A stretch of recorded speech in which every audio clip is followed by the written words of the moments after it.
Three takeaways from Atlanta United's 2-2 draw against the Chicago Fire here at Mercedes-Benz Stadium. Sydney, Tyler, Henry. Guys, first time we have been in the Benz in a while. Good news, Atlanta United continues their unbeaten streak at home, extends to 3 matches. Bad news is you don't get a win. We'll talk about that a little bit later on. Takeaway number 1, though, Will Reilly getting the late goal. Atlanta United leaving it late for the second match in a row the other night against TFC, and then tonight back at home against the Chicago Fire. Got a little bit of a scrum in front of the goal, guys. I couldn't really tell from our vantage point in the press box who scored it. Ultimately, it was Reilly who did get the goal. First MLS goal for Will Reilly, and yeah, not much more you can ask from him on this evening. Yeah, I mean, I've had nothing but praise for Will Reilly since he got his first minutes back at the beginning of the season. He's a dog. He's got that fire in him. And we could say a lot of this about insert, homegrown or young player or choose player here, like Luke Brennan, Efrain Morales, all these guys. Yeah. But Will Reilly got the goal. And what else can you ask for? I mean, it's in one way unrelated to Will. It's frustrating that you can't make that a game-winning goal, right. But you did save something tonight. And we'll get to what that means for the rest of the season later, but celebrate it, Will. Absolutely. It's an awesome moment for Will Reilly. Super happy for him. And I want to continue to see his growth with the first team, because I think he needs to be playing with the first team. Yeah, for sure. Henry? You've had nothing but praise for him, Tyler. So has Ronnie Dyla. He's talked very highly about him. In the middle of the week training, he was asked about Will Reilly, and he talked about his determination and how motivated he is to perform for this team and the improvement that he's had. He talked about, Reilly recognizing at the beginning of the season that he wasn't really, at the first team level at first, but he's grown there and he's worked to get where he is right now.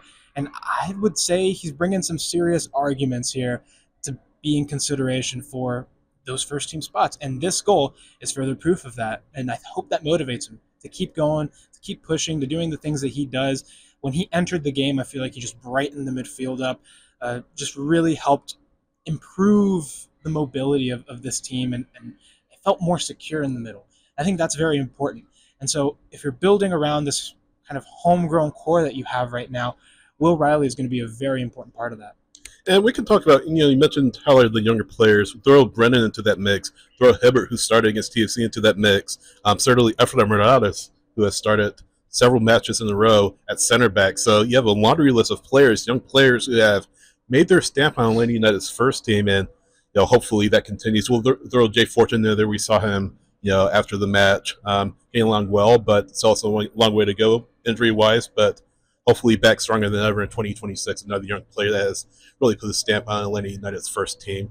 Takeaway number 2, Alexei Miranchuk. Henry, you and I kind of were we posted some not flattering things about him on social media, and both of us heard about it from fans. Yeah. But maybe some of you watching, by the way. Absolutely. We know. Just kidding. No, but a really well-worked goal. Good for him to get on the score sheet. Good for him to equalize in the second half with Atlanta facing that 1-0 deficit. Really started by Bartek Slisz. Just a tremendous run. Gets it to Miguel Almiron. Almiron passes it over to Alexei, and Alexei with a well-hit strike into the back of the net past Chris Brady. Good for him to score. Good for him to maybe get a little confidence toward the last portion of the season. So before this match, I actually handed Miranchuk an earpiece that led straight up to both of y'all so that he could listen to all the crap. He saw our tweets in the locker room. He saw our tweets in the locker room. Halftime, he was like, these freaking guys. Power bar full. Yeah, here we go. No, look, Alexei, he has moments, but it's not enough, to be honest. It's not enough. I mean, it's hard to take anything away from a guy that has a goal, assist, things like that. But it's the rest of the game that it's a little bit too lead-footed. It's a little bit too slow, and you can't have that with your number 10. Now, I was so happy to see somebody take a shot from outside the box that isn't named Bartek Slisz. Yeah. And because credit to Slisz, because I thought he was actually really good tonight too. Yeah. And he's been taking shots. He's been trying. Alexi had the opportunity. You have this cultured left foot. Please use it more. Please use it more often, way more often. Please. And this team would be so much better. But that's got to be one of the biggest fixes. And Dyla even spoke about it in the locker or in the press conference. He mentioned that it was these kind of big switches, which we saw early on in the game, and then we saw essentially what happened with the goal was a not a big switch, but a switch across the run of play. And you find a guy that has space at the top of the box, and he slots at home. You paid $50 million for this attack. They should be able to take shots from outside the box. Do it and reap the benefits. It's that simple. Yeah. Yes, and you and I ended up with a little bit of egg on our faces after Just a little. after that goal. I did tweet something about Moranchuk not really playing well, and then literally like minutes later he scores a banger. So good on you, Alexi. However, I am gonna say that I agree with you, Tyler. Overall, the performance just wasn't really good for him. Obviously, I mean the goal kind of lets you see things in a little bit better light, and it's an important goal. And absolutely, this team wouldn't have gotten the point without that goal. But you look at the overall performance, and just misplaced passes, just not a whole lot of ideas coming from the guy that's supposed to be your most creative player, right? Your most skillful passer, and that's just not coming off right now. And I think without that goal, to me, he's the worst player on the pitch today, and so.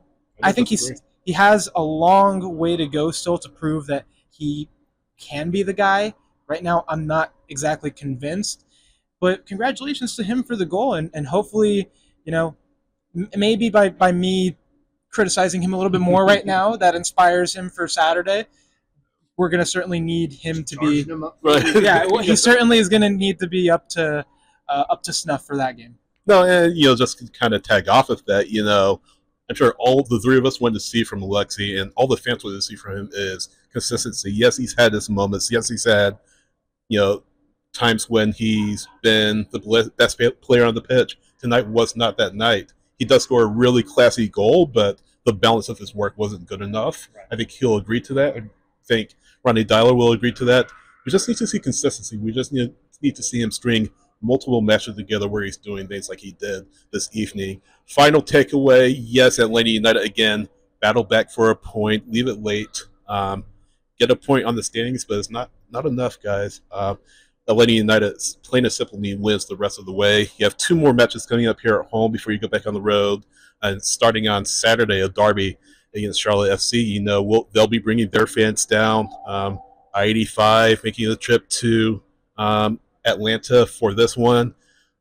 Charlotte are much more in the playoff hunt than Atlanta United are at this point. So, they got a win against DC United 2-1 this evening, but they want more. They understand that they've kind of plummeted down the standings over the past month or so, and they're looking to climb back up the standings, and they'll be looking to get a win against their rival on Saturday. LA United definitely need to be on the lookout for that, and 3 points is the objective. No excuses.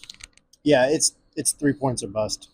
I mean, rightfully so. A lot of people have already marked this season as done, and I get it. I really do. Mathematically, it's not done. Yeah. I'm not going to sit here and try to convince anybody that it's not done. But while there's still something to play for, play for your pride at this point. But if you play for your pride and that suddenly starts turning into wins consistently, then you do still have a chance to make it in the playoffs. But you got to go fix yourself. This is a massive derby match. This might be, in terms of making it to the playoffs, one of the biggest derby matches Atlanta's ever had. But they can't worry about what Charlotte's going to do. They have to go and fix their issues. Ronnie Dyla called them again soft today. He said that they kind of took a step backwards in that department. You can't. First of all, as a soccer player, if your coach is calling you soft, what are you doing? Yeah, no, go fix it. Exactly. I'm coming out the next game and immediately changing something. Yeah. But go get yourself right against Charlotte. Win at home. A lot has changed between both of these teams since the last time they played at the beginning of the season. So there's no time like the present to just go fix the things that your coach and your fans have been harping on for, 6 months now? Whole season. Yeah, the whole season. Yeah. Just go don't embarrass yourself against your rival. But more importantly, go get 3 points in front of your fans at home. Yeah. All right. It's 12 games. 12 games left in this MLS season for Atlanta United, a maximum of 36 points. And Atlanta's currently sitting on 20, which means the maximum they can get is 56. That's math. But when we're looking, grad here. there you go. Clearly a math grad. But we're looking at the standings and we're looking at the potential for this team, and really the ceiling is quite low. Mathematically, the estimate is that they would need roughly around 40 to 42 points to make the playoffs, based on the cutoff for last season and the past few seasons, around that mark. And so your margin for error is razor thin, very, very thin. And so when you have 12 games left and about half, maybe a little bit more than half of them are at home, you really need to start picking up those points at home, because this team still hasn't won a road game. And the road games aren't going to get any easier, so you need to take your chances here at home, especially against Charlotte, because that is the definition of a six-pointer for this team. Charlotte is one of the teams just ahead of them in that playoff scrap at the bottom, not the bottom, but like that playoff line at the East, and they're a rival. That should give you all the motivation you need to go out there and get 3 points on Saturday. 3 points that you desperately need if you're going to have any shot at playoffs this season. You scraped into the playoffs last year by the skin of your teeth, and if you manage it this season, you're probably doing it more or less the same way. But if you're going to get that, something needs to change, and it needs to change now. Saturday night, 7:30 kickoff here at Mercedes-Benz Stadium. Atlanta United versus Charlotte FC. We will be at the Nest on 4 bar inside the Seguin by Hilton Hotel at 5:30. Come see us. Come hang out with us as we get you ready for the match. We'll get you out in plenty of time for kickoff. Again, 5:30 Saturday afternoon at the Nest on 4 bar inside the Seguin by Hilton Hotel. Of course, guardsandspikes.com for all the latest Atlanta United news, analysis, and opinion. Patreon.com/guardsandspikes. Subscribe there, get access to our Discord, get access to bonus content you will find anywhere else. I'm SH Rice on X and Blue Sky, SidH.soccer on Instagram and Threads, Tyler's at ATL Pilgrim, all social media platforms, Henry's at HA Higita on all social media platforms, Scarves and Spikes on X, Scarves and Spikes everywhere else, and we'll see you next time.